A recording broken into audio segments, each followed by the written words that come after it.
You know, the funny thing is, this is a session that is for men, for fathers. And in all honesty, what I've been doing is basically what fathers have been doing for centuries. So I don't see it as, it sounds very interesting when I hear somebody else say it, but then when I think about the fathers that I had in my life and the other fathers who I've known, this is what they do. They fight for their kids. They do everything that is necessary for their kids. And that starts by, who are you personally? What kind of man are you in order to show the example that your son should strive after and your daughter should strive after to marry? When Bakari came to me and asked me if I wanted to be a part of it, he knows I was very reluctant, especially when I heard it was going to be recorded. But the topic is too important. And he already introduced me so well, but just a little added. So I'm section head youth probation at the Court of Guardianship. And that means that I see all types of family structures, married, joint relationships, single parents, and the effects that that has on children. And a lot of those issues that you see within those families and with those kids actually start from the topic that we're going to be discussing today. Rights and responsibilities. I put it up like, why me? What are my expertise? What makes me an expert to talk about this subject matter? Well, at the Court of Guardianships, naturally, we deal with a lot of custody cases, parental authority. We also intervene when the rights of a child are not being met. But why in particular did we, in collaboration with Bakari, choose, he actually came up with the title and the subject matter that he chose for me, what he wanted me to address, and why rights and responsibilities? Well, first of all, because of men's concerns. I think everybody has met a man or a father who has a story about not being able to see his child, having difficulties with, with visitation, difficulty with alimony payments, wondering where's my money going to? And then of course all the famous stories. She doing her nails, she doing her hair. My child has old shoes, didn't I pay the money on time? And why am I paying so much? And then on top of that, this subject matter has a direct effect on children's neglect. Because in one way or another, the conflict between two adults, the parents, always has an effect on the children. And I'm going to address that a little bit more during this presentation. Now, I was going to do a survey, because the reason is not my ego that had my picture up there. There was supposed to be a QR code for you to fill out something with your phone. But I'm just going to ask a simple question. I just want to see, by a raise of hands, what you guys think is that if a mother always picks up her child from school and a father, unannounced, all of a sudden shows up, is he allowed to take the child from school? By a show of hands, who says yes? Who says no? Well, the answer is actually you need way more context in order to answer that questions. There are a lot of context, in a lot of storylines, the yeses are right, and in a lot of storylines, the people who said no are right. And context is everything. Not a question. Who here feels that men and women have equal parental rights protected by the law? Who says yes? Who says no? Well, interesting. See, but it is really not about who got the right answer, because it's such a dynamic topic that without context, it's really not possible to answer that question correctly. Rights and responsibilities, and the reason why those two words were put together is because they're unmistakably connected together. If you decide to fight for your parental rights, if you fight for your right to be a father, there's something that comes with it. And I think sometimes the fight for the rights have a character more of the combativeness with the ex-spouse, the ex-partner who they are leaving, trying to deprive them of their right to the child, to have the child near, then it's actually about the well-being of the child at hand. So how does the importance of this subject translate to your children? Well, it's actually very simple. I come to this. This is a very important piece of legislation, and when I say how does it translate to your children? It starts here. Because when do you actually start becoming a father? You start becoming a father the minute you decide to have a child, not when the child is born. And in order to negate the conflict that takes place between men and women, there were people who came together and decided with this important piece of legislation. Now, I just asked the question, and a lot of men, not only here in this room, but also in the community, feel that men are not equally represented by the law. And if you really look at the stories that they share, the experiences that they share, you would actually believe that it is true. But this piece of legislation is actually the foundation and the backbone of every national law concerning children. And as men, that's why I wrote this down, this is a quote, as men we should focus less on our rights as a father, but start to express our concerns for the rights of our children. Now that sounds, read that again. As men, we should focus less on our rights as a father, but start to express our concerns for the rights of our children. When you come to our office, for instance, the Court of Guardianship, the Child Protective Agency, you should come there with the intent to make sure that your child's well-being is being taken care of, not to make sure that the mother does not take away the right from you, or that she gets more rights than you, or that she gets more time than you. All of those things are of a lesser importance. Now, when I first started off, I think I spoke to Bakari about it. I wanted to do this in a more interactive session because there's actually nothing more boring than law. It's a bunch of articles, and the rights of the child alone has 45 articles. I could go by all of them, or I could just give you a handout with 54 articles. It is actually not 45, it's 54. And then have one slide with, this is the rights of the child, here you go, have a good evening, and say good night. So I'm going to place these laws in the context so that I can trigger a change in the mindset and to make men feel less powerless, but then utilize the same laws that are there to protect children and to be empowered to utilize those children to protect their children. Because that's what fatherhood is primarily, that's where it starts, safeguarding their well-being. And that brings us to Article 18. When you see states parties, you should read actually government. Government shall use their best efforts to ensure recognition of the principle that both parents have common responsibility for the upbringing and development of the child. I can continue reading the rest. I think you're going to, the sheets will be shared, but there's actually three sections already from Article 18. So like I said, I'm not going to go through all of it. But that's a very important sentence. Both parents have the responsibility, and both parents have been appointed as you are responsible for the well-being of this child.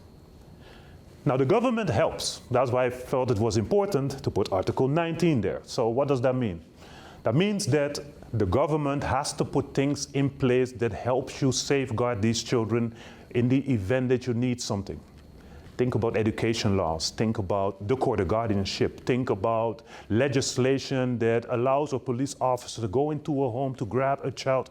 Like all of those institutions, laws, processes need to be in place to assist parents in their role as parent, to make sure that they can safeguard their children. Now there's one out of the 54 articles that I'm going to mention several times. It's personally actually my favorite.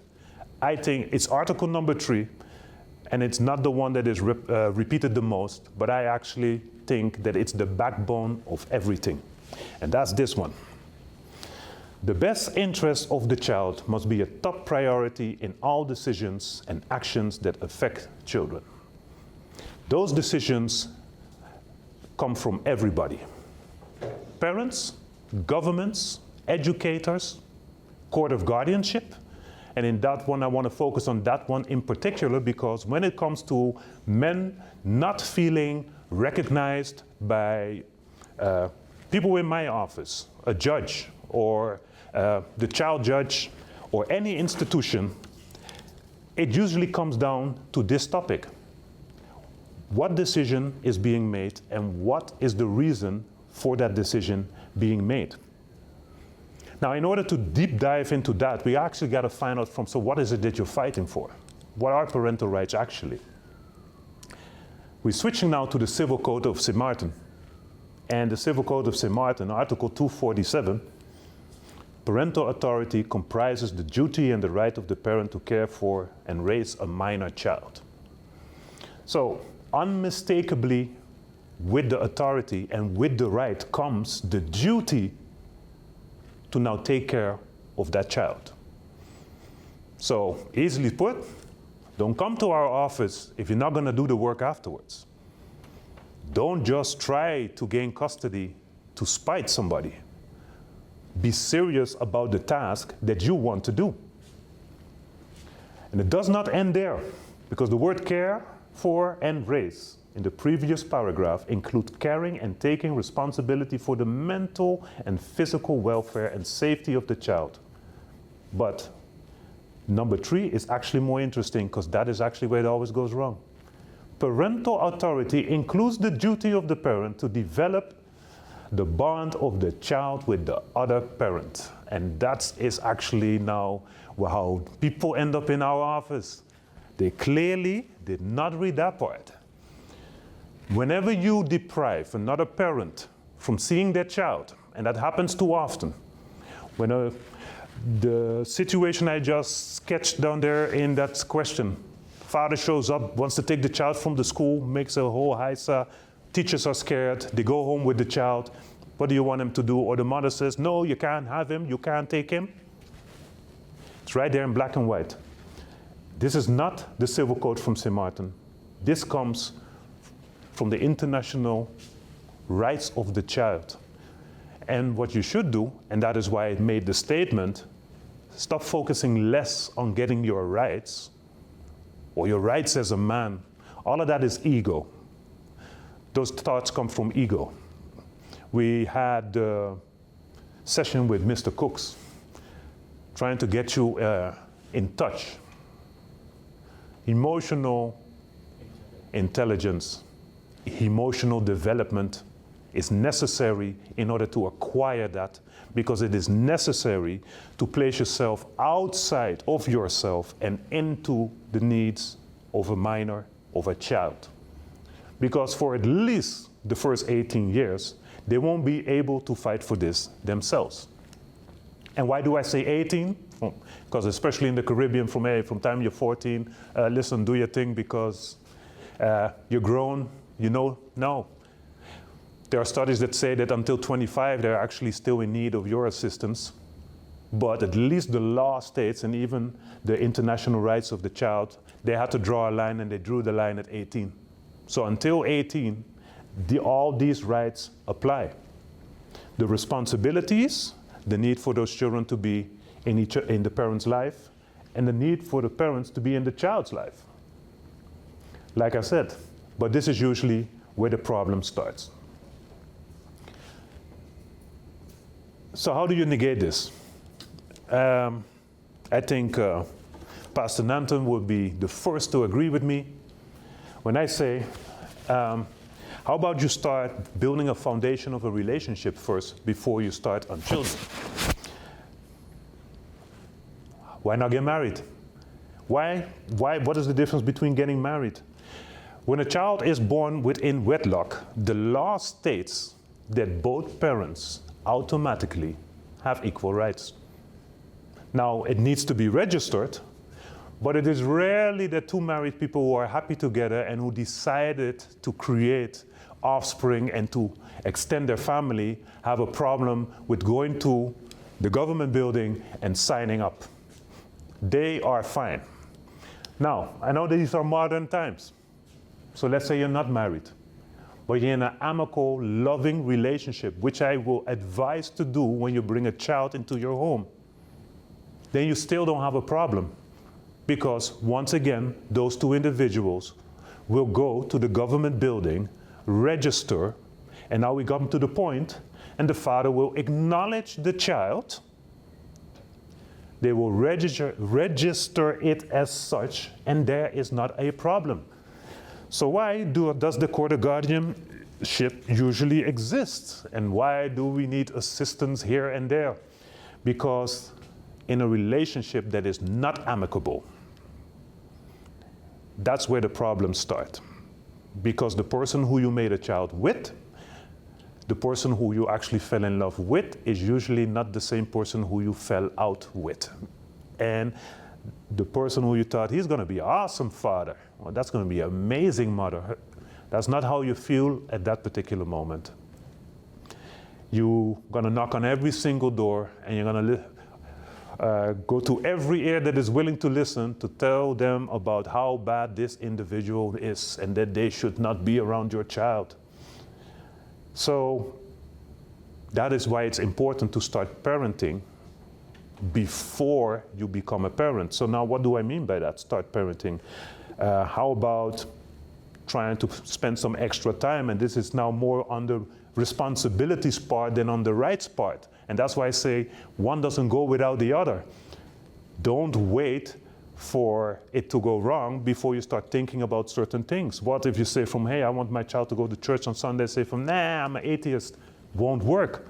Well, hey, I want my child to go to private school, say from, no, I find it's important that they learn how to maneuver into the world of public school. That's a problem. How about, I like my child to do sports, so from, nah, I feel that if they don't want to do anything and just play games every day, that's fine. The major issues will not be solved in hindsight. But those are the major issues that usually cause the problems to start. So, one of those topics that we're going to talk about now is in line with that. Because when it goes wrong, and it's out of wedlock, and the child needs to be acknowledged by the father, what happens then? How do you as a father get the right to still be in that child's life? Well, what you should not do is wait. Do not wait to be a part of the child's life, and do not wait to take on the responsibilities. What you need to do is, and I'm putting this article number 3, I put that in combination while this slide is actually about article number 7. Fathers say, the law is not a protective of the father's right, because look, when a child is born out of wedlock, the mother automatically gains custody. As a matter of fact, the mother is actually able to reject the right of the father to acknowledge the child. So yes, those are the moments when you feel, hey, wait a minute, it's not fair, it's not equal playing field. But still with Mr. Badejo, because I'm saying the law does have provisions for the men. Now, article number 3, remember? My favorite one, decisions in the well-being of the child, period, point blank. In combination with article 7, which says every child has the right to be registered at birth, have a name, have a nationality, and as far as possible to know and be cared for by their parents. We already saw in the other article that the law states from both parents, and they need to, facilitate the opportunity too. So the men are not forgotten, but why this law, why the women? Because there's something that can't be mistaken when it comes to things like DNA. We know that the mother is the mother of this child. So acknowledging or not acknowledging, because we're now speaking about the men. We're speaking about the kind of men in this room who felt it important to come to these sessions. We're talking about the men who want to be a role in the children's lives. But there are also men who want to run away from that. And what happens to a child then? These two articles, in combination with our civil code, state that we cannot have a child in our country that is what we call gezagloos. It deserves and needs a custodian. You can't have a child just floating around. So there's no possibility for a mother to say from, hey, I'm not going to acknowledge this child, it's not mine. That's just biologically, that is an untruth.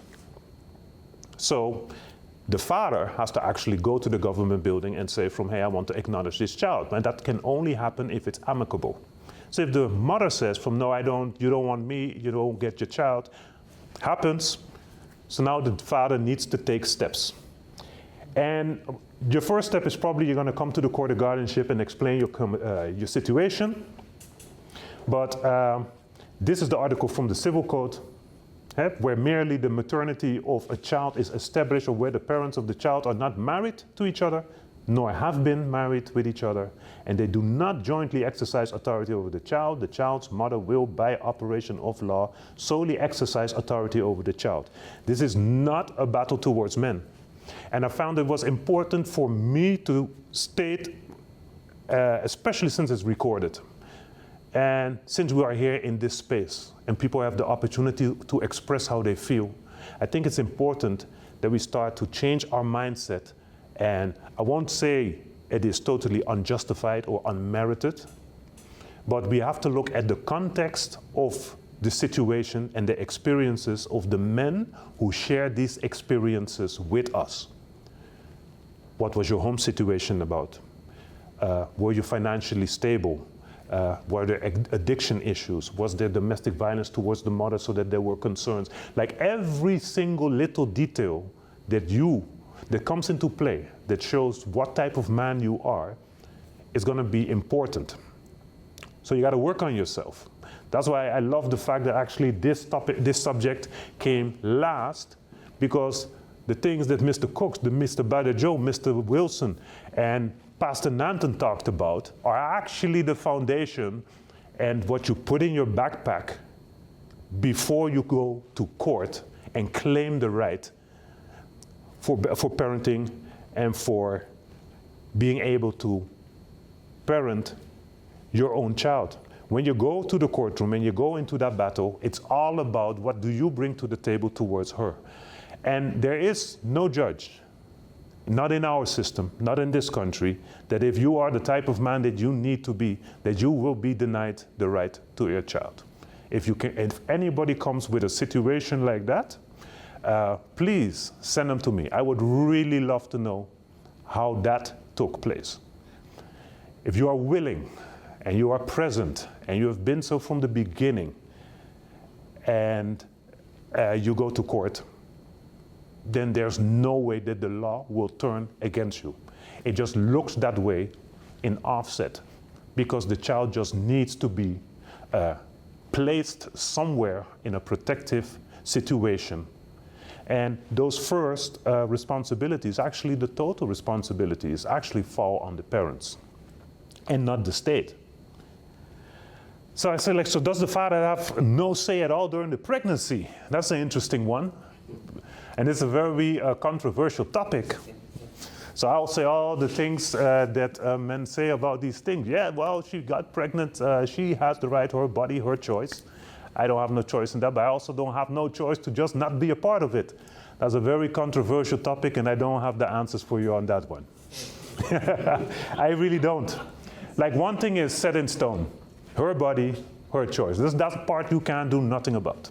Let's just start there. So now it becomes so where do my responsibilities lie when it comes to, okay, so but there a child is being conceived, has been conceived, will be birthed, and I have no choice if I wanted that or not. I cannot terminate this pregnancy. No, but you know what you can do? You can think about that before lying with the woman. And it sounds hilarious if you really say it like that. It's like, man, what are you talking about? Like, but seriously though, seriously, of all the things that you think about before you do it, this is the one thing that you're actually rolling the dice on. The men who are not too pleased about it, an 18-year financial obligation is what you want to roll the dice on. The fact of being responsible for somebody in our community to not find their way or to be struggling or to be at risk or to be susceptible to the claws of the evil that is out there. Because trust me, if you're not going to raise your child, the streets will, criminals will, wicked people will, abusers will, molesters will. Somebody will take an interest to your child if you don't. Because it's almost ridiculous that we need to put all this law together. The Civil Code has about 500 articles with all those kind of subparts, and then you have 54 articles from the International Rights of the Child. Why is it actually necessary? It's necessary because predators have an advantage because there are children out there roaming and looking for help, and they're not finding it at home. So, what to do? It's a difficult topic. That's what I wrote here. It's a difficult topic because there's only a part where, this is the part where only men have, that's the only part where men don't have control during the pregnancy. That doesn't mean that you don't have nothing to say at all. Now I put here, the father can go to the court of guardianship, for instance, when the mother is drinking alcohol and stuff like that. You drink alcohol, smoking, having, I don't know, just all kind of risky behavior with her body. If you're concerned about your child, you can go to the court of guardianship and file a complaint. Now here's where the difficulty lies, is that normally the court of guardianship would take action, and then place the mother in an institution to safeguard the child. Unfortunately, this is the part where Article 19 says that the government has a role into creating places and legislation and processes that safeguard parents to be able to parent. In this case, the father to safeguard the child from a mother who maybe has addiction issues or anything. Unfortunately, we don't have those things in place right now. So this is a difficult one to execute. And at the same time, the father is responsible for the cost of delivery and her maintenance for the 6 weeks after delivery. See where it comes from? From men are not protected? Because this is like the only part there where you see, that's the tricky, that's that space where it becomes very difficult. In the pregnancy, you have influence before, you have a say, and your rights are protected after, but we need to focus more on how did we get here. That needs to be a conscious decision. Bringing children in the world should be a conscious decision. And those elements, or at least that is the spirit of the law. Like we have law, we have case law, and that's all very dry. But you have to think about the spirit of the law. The spirit of the law is, in my opinion, Article number 3 of the UN CRC. Why? Because every decision made should be for the well-being of the child, even when the child is not here yet. So whatever reason you have to do it unprotected, you're making a decision for the child that is not here yet. And you need to start becoming aware of those things. So if there are no amicable solutions, what does a father do? Article 253C says that the father who could become entitled to exercise authority over his child, but who has never shared joint authority over it with his mother, may request the district court our local court to entrust both parents or exclusively him with authority over the child. So that is possible as well. In that same situation, that same example, if the mother is the person who places the child at risk, and we recently had a situation in our office with a situation like that, then the father becomes the full custodian. But in principle, best case scenario, you have a joint so that both parents can actually make decisions for the well-being of this child, that both parents have a say. But it just requires steps for the man first, instead of for the woman in question. Then there you have, because you have voluntary agreements and you have court-binding agreements. Everybody starts, basically, they try to start in an amicable way. And what does that mean? We will discuss visitation. We discuss when you can have them in the weekends. You can discuss when you want to go on vacation with the child, and we can discuss which sport we're going to place him or her on. And then she gets a new boyfriend or he gets a new girlfriend. And those stories are known as well. Then all of a sudden your child has to adjust. It comes with some issues. The step parent behaves in a certain way, trying to discipline. There's disagreements. And then all of a sudden, all the personal agreements that were made no longer apply or will no longer be honored. That's why I would advise to, if it's not amicable, and that's the right that you have, to file a petition in court for visitation and to make those agreements court binding. Now, why is that important? Because when a decision is binding, you can go back to the same court and you have protection from the law again when it comes to visitation, vacations, but also your right to parent and to have a say into the child's life. If we don't have to be involved, we as the court of guardianship, and if the judge doesn't have to be involved, then that's a perfect situation. But once again, the law has created a provision for the men who struggle with these issues. That's the legal aspect of these things, and I will summarize them in a little bit. But like I said, it comes together with the responsibilities. So now that the law has created the provisions for you to pretty much be secure of your right to be a father, then you have to think about, what does that mean for me? And you take all those lessons that you had, all the sessions that we had before, they all add up to the thought of, is being a father the same as being a parent? A parent raises a child, rears it, takes care of it. A mother gives birth, a father sires. I only recently actually found out that sires actually means conceiving as a man. Many people think just because you brought a life into the world that you become a parent. And there's no such thing. It could not be more untrue. Because the responsibilities that come with the rights that you just acquired are for 18 years. And you cannot take a pause. You need to be there continuously, because the effects of not doing it continuously are evident in our community today. Parent is a verb. It's an action word. You need to do things. You need to do things even when they're not convenient to you. You do not own your own time. Every decision has to be made for the benefit of the child. So that means also what you do with your free time. The fun things you used to do, maybe, are you going to go to football with your child on Saturday morning? Or is that still the moment that you and your boys used to play basketball?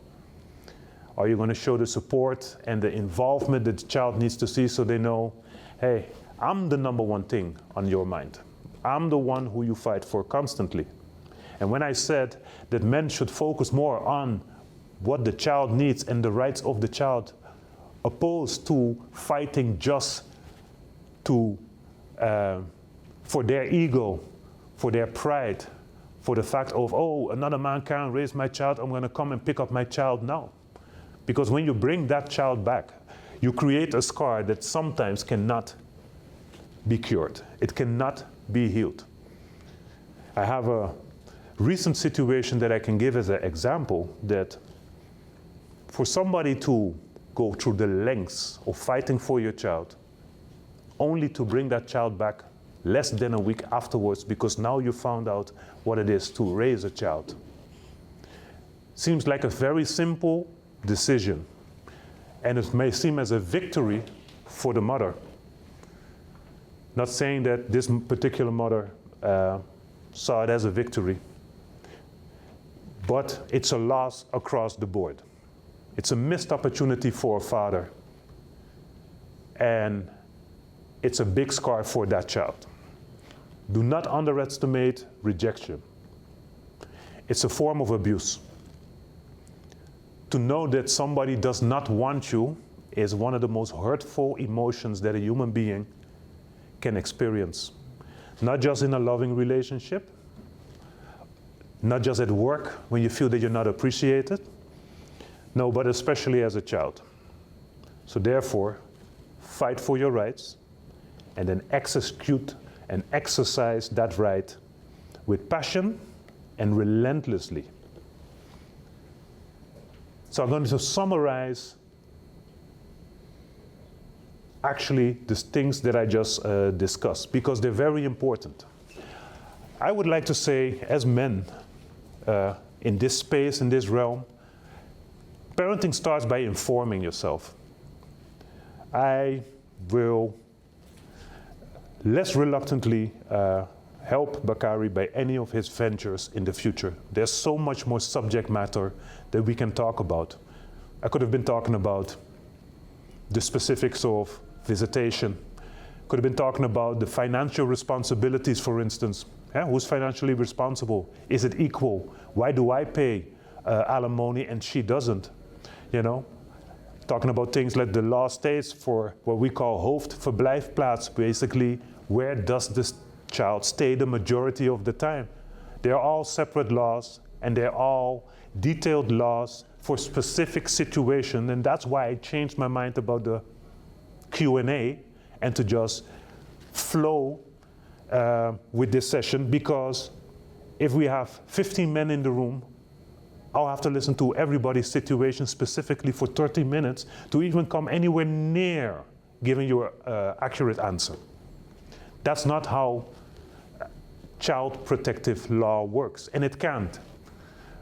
It needs information, it needs context, because the decisions that are being made are absolutely vital to the child and to the parents involved. Because as anybody who is a parent knows, there's nothing more worrisome or more painful than not being anywhere near the child that you love, and that you have to actually fight and struggle for it, and that you feel like you have absolutely no influence on their well-being. That's why I said, plan the arrival. Make sure who are you making a child with? Am I ready to have a child? Make sure that the foundation, you as a human being, financially, you know, we all see that. Who has 5 children but can actually only afford 1? You're doing a disservice to 4, but actually you're doing a disservice to 5. You're doing a disservice to yourself because you put yourself in a situation of struggling. And that same struggle is going to be manifested in the way that your children are developing, because they will feel that the world is against them from the beginning. It just sets an entirely different mindset. Children who grow up in a calm family setting where there's love and peace and serenity and faith and the right spiritual mindset, they won't end up in my office. Not as a probation officer and not as a child protective worker, because they have everything they need at home. So, Out of wedlock, it's a choice, but it doesn't have to change anything about your fatherhood. You got to get information. You can come to the court of guardianship at any particular moment to get information, find out what your rights are. As soon as the person in question, your spouse, your partner, your wife is pregnant, women tend to find books, not just with names, but from how to be a mother and all those things. Centuries ago, us men were already in spaces like this. We had smaller communities, so the communities weren't 10, 15,000, but we had smaller villages, and the men spoke with each other. They talked to each other about the hunt. They talked to each other about the younger generation and the responsibilities that they gave, that they needed to get, and who gave it to them. You always had like an elder. So not just a priest or a mayor or a minister, but there were elders who gave advice to younger men. And that's how men learned what it took to be a father, to be a provider, to be a protector. So once again, the minister already said it, thanks Bakari for this space, because we need these spaces. And no matter how many of us are here, because now we are already with many, because everybody has now the knowledge of 5 sessions to share with everybody. So I would continue to say, inform yourself, take action,